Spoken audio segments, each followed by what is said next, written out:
All right, our speaker for today is somebody who we know well and whose stories we love and tells us about her native land and all sorts of inspirational things. It's religious science minister, Reverend Jan Limberg Morgan. Come on, Jan.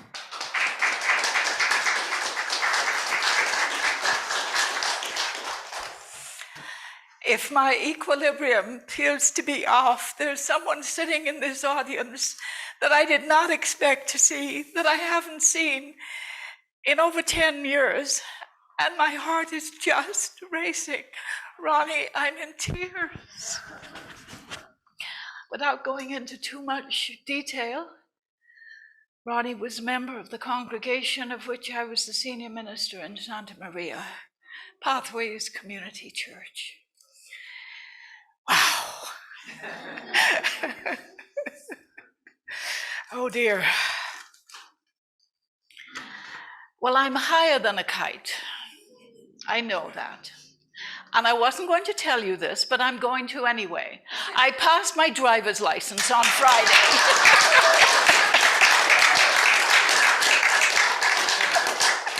And I still haven't come down.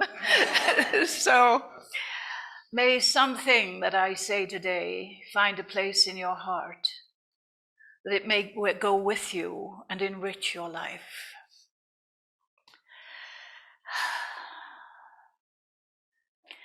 The title of my talk today is To Thine Own Self Be True. And the theme for this month is well-being. And I searched for definitions of well-being. And the best one that I could find was the state of happiness and contentment, low levels of distress, overall good physical, mental, emotional, and spiritual health. I added the emotional and spiritual. The other two were there. Positive outlook, and a good quality of life. Okay, think about that one. When I was 17, I went to work for an oil company in London. I worked as a statistician, and we shipped oil from Saudi Arabia all over the world. And I met the son of a sheikh attending the London School of Economics, and he came to our marketing department to learn the methodology of selling oil. And we became friends. And he told me at one point the advice that his father had given him before he had left Saudi Arabia. To thine own self be true, and then it must follow, as the night the day. Thou canst not then be false to anyone. Now, I changed the last word to one, because any playwright who could envision Portia from The Merchant of Venice would not mind if I put one instead of man. And if you don't know who I'm talking about, go look it up.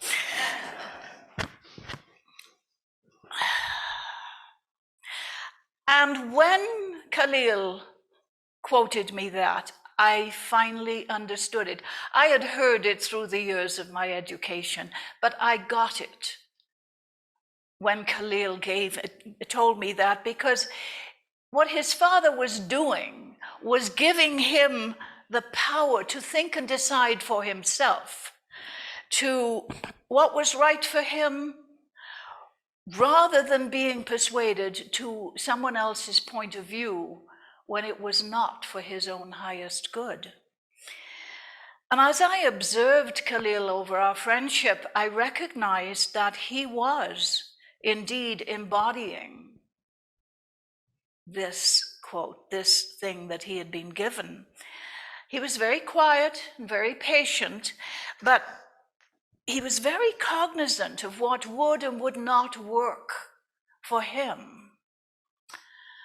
Now, I must admit that I didn't do such a good job. It was many years before I learned to say, that won't work for me, and stand by my word after I'd said it. However, I did turn down the opportunity to go to Saudi Arabia as Khalil's wife. I wasn't quite into harems and multiple wives. So what has this got to do with well-being? Is your life in a state of happiness and contentment with low levels of distress? Do you have overall good physical, mental, emotional, and spiritual health? Do you have a positive outlook? Do you have a good quality of life overall? And if not, what can be done about it? Dr. Ernest Holmes said there is a power in the universe greater than we are, and we can use it. Now you know what I'm talking about. You know what that power is. For me, when I am feeling the quality of my life slipping a little downhill, I go within, turn inward, and I invite that power, that divine spirit's presence into my being. And then I open myself up to inspiration. So what does Spirit have to give us as its creation? It gives us abundance in all of its many forms, in the form of peace, of love, of wisdom, of material good. And I follow a spiritual practice that is 3 parts. I lighten up, I lift up, and I open up. Lighten up, give away, discard. Lift up, prepare, and make ready to receive. And open up, receive, welcome the abundance in. So, what if I want peace? Maybe I can discard attachment to the need to be right, to know how things are supposed to be. Or discard fear. If I want love, maybe I can release old relationships, release the neediness, the fear of commitment, the victim consciousness. And if I want material good, I can discard all that stuff I don't use, all those knickknacks. I can recycle all the unnecessary stuff. And I can start to view money as something to be kept in circulation. Now, in case you think this isn't spiritual stuff, you try living a life that doesn't entail this kind of introspection. So after we've lightened up, we can forgive, we can prepare, and we can make ready for the new. We can consciously replace those negative feelings. I heard a thing this morning, and can I remember it? It said, you cannot take an enemy into the inner chamber.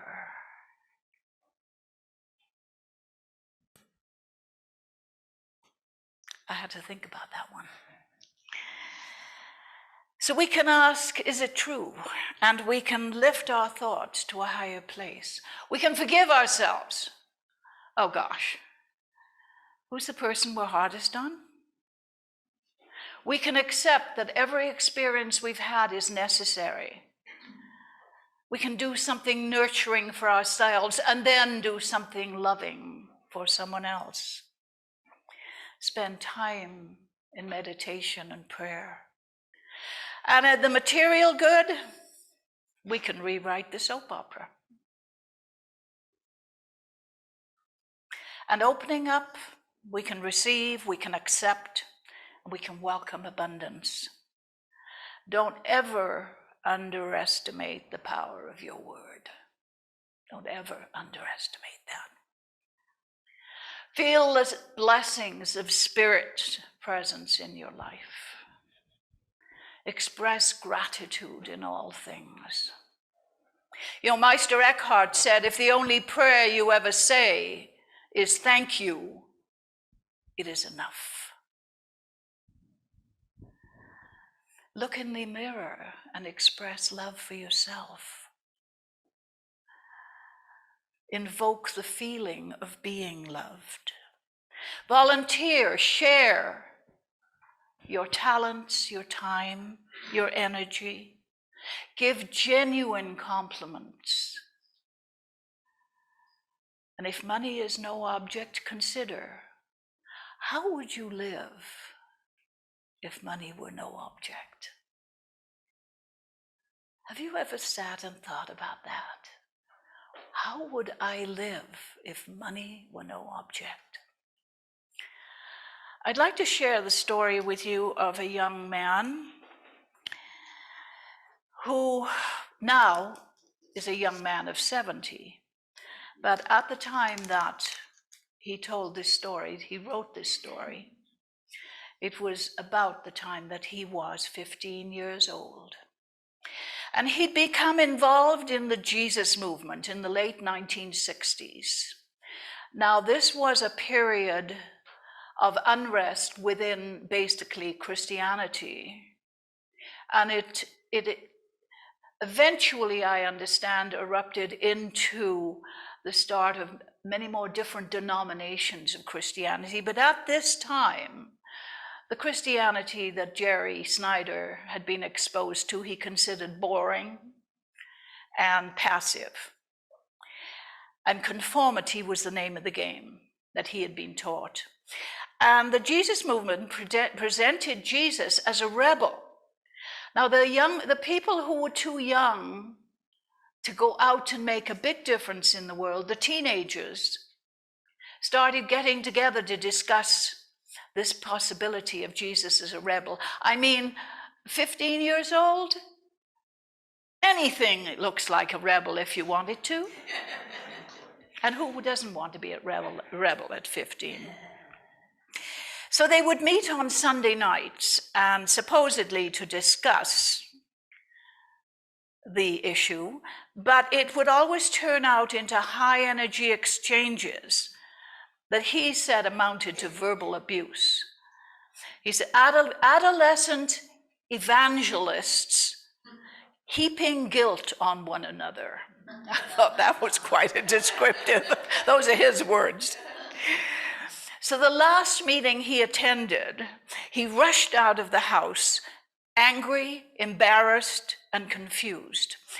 He said the air outside was cool and the sky was on fire with the impending sunset.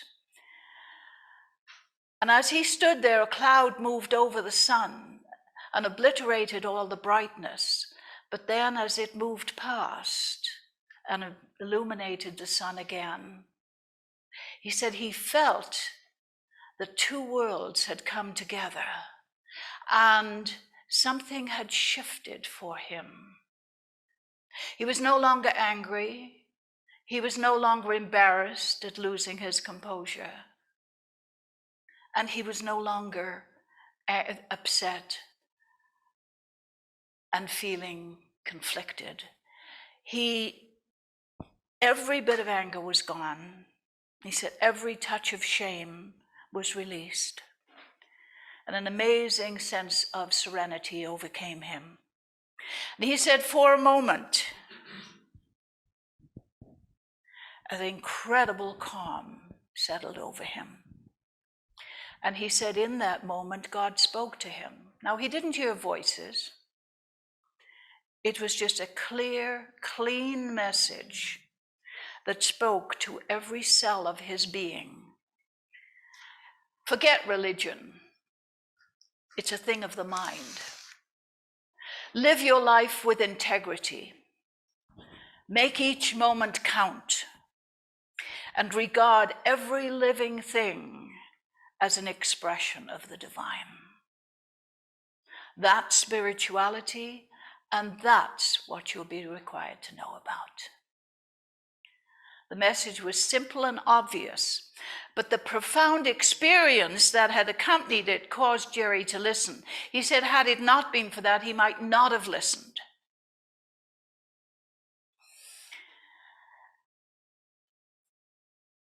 He said, had it not been for that moment of, his words, exquisite lucidity, he would have invested his life in seeking spiritual answers.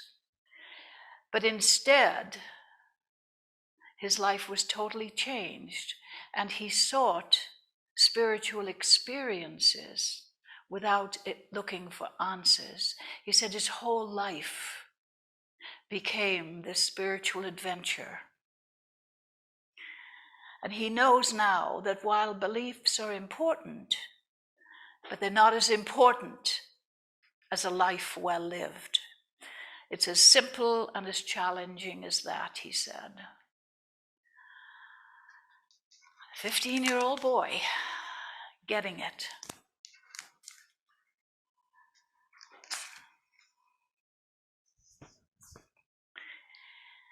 Live your life with integrity. To thine own self be true, and it must follow. You can't be untrue to anyone else. How can you live with it, with living with truth in here and putting it out there? You can't do that. It doesn't work. So I do believe that what Jerry experienced aligned with the idea of well-being and with the to thine own self be true. Now, I get a weekly email called CNN Good Stuff. It comes on Saturday, and it is the only mainline news item I pay any attention to. And it's all about the good things that are happening in the world. And I do thoroughly enjoy it. But one of the recent stories was about a young lady by the name of Elizabeth Bonkers. Elizabeth has all her life been severely affected by non-speaking autism. It's a type of autism that severely affects the ability to communicate. But she was selected as one of 5 valedictorians at the college, Rollins College in Florida. And she used a text-to-speech computer program to urge her fellow graduates to live a life of service, just like Rollins' most famous graduate, Mr. Rogers. Bonkers said that she's often dismissed and minimized, but technology has opened up for her opportunities for her to share her amazing brain. She dreams of living a life in service to people like herself. There are 31 million people across the world living with non-speaking autism. And she can't wait to share her story with them because they can't wait to share their voices. And she continued, we are all called to service and to see the worth in every person we serve. Now, Elizabeth's already discarded the belief that she's afflicted, that she's somehow less than or not good enough. And she not only lifted herself up with her acceptance of her new way of communicating, but she's lifted up her peers by encouraging them to share their unique gift, just as hers is unique, to share their unique new gifts with the world. By sharing her voice and her vision, She's opened herself up to a fulfilling life of service. She's using this incredible brain to help those who need her specific way of communicating. And in a world where perception is focused on differences, better than, not good enough, people like Elizabeth and Jerry allow us to recognize the perceptions of variety, of alternatives, of similarities.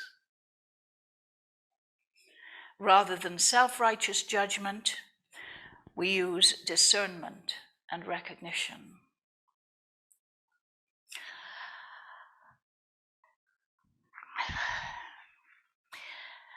I'm going to share a story with you that is very, very dear to my heart. Someone who is beloved of me. He's not technically my grandson, but I'm his grandmother as sure as the day he was born. I will always be his grandmother. His name is Stephen Brewer. He's a San Luis native, and he was born with a rare genetic condition, juvenile polyposis syndrome, JPS. And in addition to gastrointestinal challenges, it also delays the ability to speak and learn in early childhood. But this eventually learning accelerates after a few years, and a normal life ensues with a few health challenges. Unfortunately, this went undiagnosed for the first 15 years of Stephen's life. The education system diagnosed him as autistic and placed him in the lowest levels of special ed. Over the years, parental requests for reevaluation were denied. The experts were convinced that he was unable to handle a regular curriculum. Twice he was referred to Stanford University Medical Center for evaluation, but no definitive diagnosis came out of that. Stephen compensated for his isolation from mainstream students by becoming very involved in visual arts and videography. He realized he was capable of succeeding at a high school level. In fact, at age 12, he wrote a little certificate that said, it was written on the 4th of November of 2011, at which time he was 12 years old. This is how many hours I must live until I graduate from college. He was 12 in special ed. I'll tell you more about that. So acting independently, after he had done 10th grade in special ed, he was mainstreamed into a few classes in 10th grade. And at the end of 10th grade, acting independently without parental interference or anything, he formally challenged his counselors that he was not a special ed student. He was finally given permission to be mainstreamed to repeat 10th grade. Well, he discovered his love of music while he sang in the high school choir. And he graduated high school with honors in music and a B+ GPA, despite having had only 3 years of the kind of education that's necessary to prepare one for college. 3 years, 10th, 11th, and 12th grade. He graduated with honors in music. While he was in high school, a brilliant local gastroenterologist investigating his health challenges, and in cooperation with UCLA, finally diagnosed the true cause of Stephen's health issues, the juvenile polyposis syndrome. 2 weeks ago, Stephen graduated from Cuesta College. He was on the dean's list, and he has an associate degree in music. He's been accepted into Westmont College in Santa Barbara in the music department, in the music program, so he can continue his education and earn his teaching credential in music. Although he's received less than 2 years of formal piano teaching, instruction, he's playing at a level expected of 6 or more years of training. But see, through all of this, Stephen has never wavered. 12 years old, he forecast graduating from college. He knew that music would be the center of his life. And over the last few years, this has evolved into a desire to be a music teacher. He has an incredible affinity with children. He's got this easy, confident, he's about 6'5", by the way, and as thin as a rail. And little kids come up and they look up at him and they just love him. And he has this confident approach to them that just makes the children gravitate to him. So the next few years at Westmont will inspire and challenge his resolve, and will help define the next steps of his journey.